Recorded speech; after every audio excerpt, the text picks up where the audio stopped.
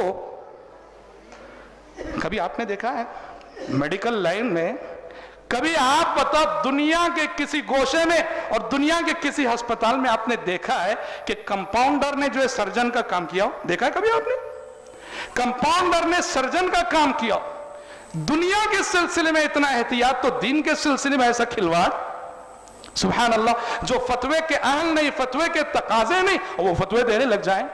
دیکھو میں اس بات کو تسلیم کرتا ہوں اور ہر جگہ میں ممبر سے بھی کہتا ہوں, الحمدللہ شہر بنگلور میں دعوت و تبلیغ کے حوالے سے بہت اچھی بیداری ہے.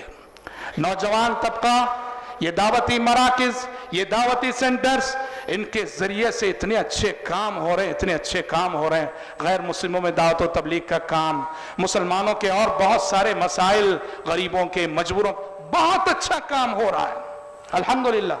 لیکن شیطان بعض نوجوانوں کو بعض فتنوں میں مبتلا کر رہا ہے. چنانچہ ایک شکایت جو بقی جانب سے آئی اور اس کی طرف پیشرو مقررین نے بھی اشارہ کیا ہے, وہ یہ ہے کہ نوجوان, ایک شخص اسٹریٹ دعویٰ کے لیے جاتا ہے مثلا, اس کے ذریعے سے 5-10 افراد کلمہ پڑھ لیا, الحمدللہ بہت بڑی بات ہے. اب وہ آپس میں تبصرہ کرتے ہیں کس پر؟ علماء پر. آگے کبھی کوئی عالم اسٹریٹ دعویٰ میں نظر نہیں آتا. یہ علماء صرف ممبر کے ہو کے رہ گئے, یہ علماء صرف محراب کے ہو کے رہ گئے, یہ کبھی اسٹریٹ دعویٰ میں نظر نہیں آتے. حضرات الحمدللہ شیخ ظفر نے تو بڑی وضاحت سے کہہ دیا. میں بتاتا ہوں, ایک مثال دیتا ہوں. ایک عالم جو ممبر پہ کھڑا ہوتا ہے وہ کیا رول ادا کر رہے جانتے ہیں؟ کیا کردار ادا کر رہے جانتے ہیں؟ آپ کو حیدرآباد جانا ہے مثلا, ہاں آپ جاتے ہیں, آپ کو راستہ نہیں معلوم ہے, اس راستے کے نئے مسافر ہیں, آپ کو وہ جو پتھر ہوتا ہے نا جی, پتھر آپ کی رہنمائی کرتا ہے, آپ کی رہنمائی کرتا ہے, آپ کو ڈائریکشن دیتا ہے کہ اگر حیدرآباد جانا ہو تو رائٹ سائڈ گھومیے, چنئی جانا ہو لیفٹ سائڈ گھومیے, ڈائریکشن دیتا ہے. اور آپ کو بتاتا ہے کہ حیدرآباد یہاں سے 475 کلومیٹر ہے, چنئی یہاں سے 380 کلومیٹر ہے. پتھر بتاتا ہے, سمجھ رہے ہیں؟ وہ پتھر اپنی جگہ رہتا ہے. روزینہ اس پتھر سے کتنے لوگ راہ پاتے ہیں, کتنے لوگ راہ پاتے ہیں. روزینہ اس پتھر سے ہزاروں مسافر راہ پا کے اپنی منزل پہ پہنچتے ہیں. اگر آپ کہیں وہ پتھر بھی میرے ساتھ چلے حیدرآباد کو, ہاں آپ اس پتھر کو بھی حیدرآباد لے جانا چاہیں, کیا ہوگا؟ آپ پہنچ جائیں گے منزل پہ, آپ کے بعد آنے والے رہنمائی سے محروم رہیں گے. ایک عالم کا کردار یہ ہوتا ہے. تو کہنا یہ کہ آپ الحمدللہ بہت اچھا کام کر رہے ہیں, اور نوجوانوں کو میں جانتا ہوں اللہ کا شکر ہے بہت دعوت کے میدان میں بہت ہی اچھا ماحول شہر بنگلور میں ہے. ابھی میں نے گزشتہ جمعے ممبر سے کہا, ہم انڈیا میں دوسرے شہروں کو جاتے ہیں, لوگ وہاں پوچھتے ہیں الحمدللہ یہاں جو یعنی فیلڈ ورک ہو رہا ہے, یہاں جو لوگ مسلمان ہو رہے ہیں, بنگلور کے حوالے سے لوگ پوچھتے ہیں. اس پر آپ کو اللہ کا شکر گزار ہونا چاہیے.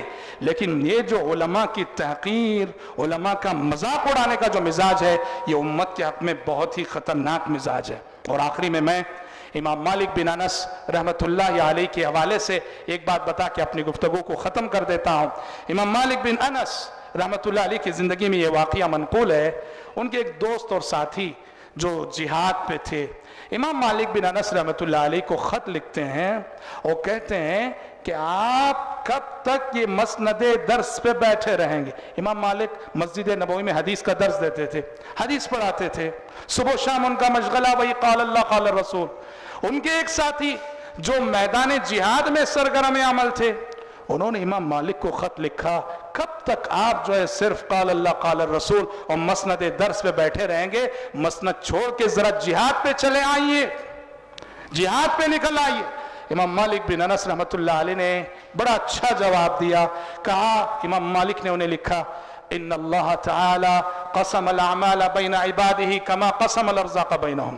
کہا کہ میرے محترم ساتھی, آپ نے مجھے جہاد کے لیے بلایا ہے اور کہا ہے کہ مسند درس چھوڑ کے میں نکل آؤں. یاد رکھو اللہ تبارک و تعالیٰ نے اپنے بندوں کے درمیان جیسے رزق کی تقسیم کی ہے, ویسے ہی اعمال کی بھی تقسیم کی ہے. رزق میں سب ایک رتبے کے نہیں ہیں, کسی کو مالدار, کسی کو مڈل کلاس کا, کسی کو غریب. ویسے ہی اللہ تبارک و تعالیٰ نے اعمال کی بھی تقسیم کی ہے. فَمِنْهُمْ مَنْ يُفْتَحُ لَهُ فِي الصَّلَاةِ وَمِنْهُمْ مَنْ يُفْتَحُ لَهُ فِي الْجِهَادِ وَمِنْهُمْ مَنْ يُفْتَحُ لَهُ فِي الصَّدَقَةِ وَمِنْهُمْ مَنْ يُفْتَحُ لَهُ فِي الصَّوْمِ. کہا کسی کا دل جہاد میں زیادہ لگتا ہے, کسی کا دل نفل صدقات میں زیادہ لگتا ہے, کسی کا دل نفل نمازوں میں زیادہ لگتا ہے, کسی کا دل نفل روزوں میں زیادہ لگتا ہے, کسی کا دل تعلیم و تعلم اور پڑھنے پڑھانے میں زیادہ لگتا ہے. کہا کہ اے میرے ساتھی, تم اور میں ہم دونوں جنت کے راستے کے راہی ہیں, جنت کے راستے کے مسافر ہیں. تم جنت تک جہاد کے راستے سے پہنچو گے, میں جنت تک حدیث کے درس کے راستے سے پہنچوں گا. ہم دونوں کی منزل ایک ہے, راستے الگ الگ. یہی معاملہ ہے بس. سمجھ رہے نا؟ میں اس کا یہ مطلب نہیں, میں اس بات کا بھی اقرار کرتا ہوں کہ علماء کے طبقے میں دعوت کا جیسا کچھ شور ہونا چاہیے, یقیناً اس کے اندر کمی ہوگی. لیکن کمی ہونے کا مطلب یہ نہیں ہے کہ علماء کو مذاق بنایا جائے اور ہر کس و ناکس ان پہ تفسیریں کرنے لگے. یہ بہت غلط رویہ ہے. سلف کہا کرتے تھے کہ ہمیشہ دو طبقے ایسے ہیں کہ ان کی غلطیوں کو چھپا کر ان کی حسنات کو قوم کے سامنے پیش کرنا چاہیے. ایک طبقہ علماء کا اور دوسرا طبقہ حکمرانوں کا.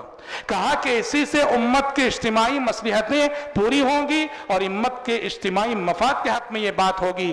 حکمرانوں کی خامخواہ کی تذلیل اور توہین اور اسی طرح سے علماء کی خامخواہ کی تذلیل اور توہین یہ امت کے حق میں نفع بخش نہیں ہے. بہرحال اللہ تبارک و تعالیٰ سے دعا ہے کہ رب العالمین CIS, IIC اور دارالایمن کی یہ جو مشترکہ کوشش اور یہ خوبصورت پروگرام انہوں نے جو منعقد کیا ہے, اللہ تبارک و تعالیٰ ان سب کی کوششوں اور کاوشوں کو شرف قبولیت سے نوازے. اللہ کرے آمین. وآخر دعوانا الحمدللہ رب العالمین. السلام علیکم ورحمۃ اللہ وبرکاتہ. اللہ شیخ کو جزائے خیر دے. اس کے ساتھ ساتھ ہم اللہ رب العالمین کا شکریہ ادا کرتے ہیں کہ اللہ سبحانہ و تعالیٰ نے اس پروگرام کے ترتیب دینے کی ہمیں توفیق عطا فرمائی. اس کے بعد سارے ہی مشائخ کا ہم شکریہ ادا کرتے ہیں. شیخ وسیع اللہ عباس حفظہ اللہ, شیخ ظفر الحسن مدنی حفظہ اللہ, شیخ انیس الرحمن المدنی حفظہ اللہ, شیخ RK نور المدنی حفظہ اللہ, شیخ عبدالعظیم المدنی حفظہ اللہ. سارے ہی مشائخ کے حق میں اللہ رب العالمین سے دعا کرتے ہیں کہ آپ کی عمر میں اللہ سبحانہ و تعالیٰ برکت عطا فرمائے اور آپ کے ذریعے ہمیں اور ساری امت کو فیض پہنچائے. اس کے علاوہ سارے والنٹیئرز کا شکریہ ادا کرتے ہیں, فیروز بھائی اور ان کے سارے اقربا کا شکریہ ادا کرتے ہیں، مجلس میں تشریف لانے والے سارے مہمانان اور ہماری ماؤں بہنوں کا شکریہ ادا کرتے ہیں۔ ایسے ہی مجلس کے آخر میں، شکریہ کے آخر میں، ہم سارے لوگوں کو سینٹروں سے، جو سینٹر ہے ہمارے CIS، IIC اور دارالایمان، ان سے جڑے رہنے کی اور ان کا تعاون کرنے کی آپ کو تاکید کرتے ہیں۔ اللہ سبحانہ و تعالی ہم سب کو خیر عطا فرمائے۔ مجلس کے اختتام کی دعا پڑھ لیں۔ سبحانک اللہم و بحمدک، اشہد ان لا الہ الا انت، استغفرک و اتوب الیک۔ السلام علیکم۔